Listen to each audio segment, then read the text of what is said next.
Toyota Starletten, 500 heste i en Toyota Starlet, og en lang mand.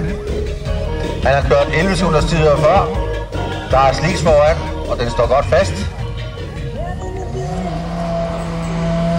Sådan der, så er vi færdige med at lave hjulspind, og så hælde gear med i, og det går fint. Når han giver den fuld øre i anden gear der, så slipper hjulen også greb, og det er talt, for der er masser af power. Men 500 heste med den egenvægt, han har, hvad vejer sådan en ton? 900 kilo, det er jo det. Ja, og så har vi noget af det øverste i det øverste, det er jo i skorten her. Altså det er over 500 heste, han har kørt 10 sekunder rent.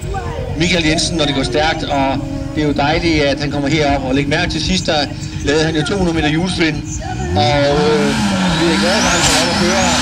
Og det er altså og så kan jeg lave noget. Ej, der må godt klare det. Jeg synes, vi skal klare det, Michael. Lad os sige, at vi klarer det her. Det er i orden. Han satser, og den får fuld øre derudaf. Og jeg kan godt love jer for, at den faldskærm, man har der bagpå, det er ikke til pynt, og det er ikke for at blære sig. For når der er greb på en lignende bane, så kører han i 9 sekunders tider.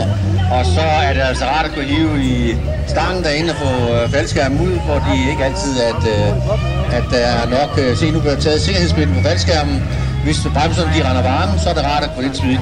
Og det kan være, at vi kan lokke ham til at hive faldskærmen, og det er jo et dejligt show. Du kan ikke høre, hvad vi siger, men lad os se, hvad der sker. Og han har 524 heste, og han prøver at stage ind med baghjulene, ligesom vi så skete tidligere med Subraen. Og det man sidder derinde og kigger på juletræet, og så stager man ind, og så man kørt for langt frem. Så begynder han at stage ind med baghjulene, og det er ikke så godt. Nu er han altså ikke gået for længe, for nu begynder de baghjul at blive kolde igen. Den har 800 heste, på at vide her. En af sidebenene. Det var rigtig mange heste på vores i en bil, der vejer 1100 kilo. Det er jo dejligt. Det er for... ja.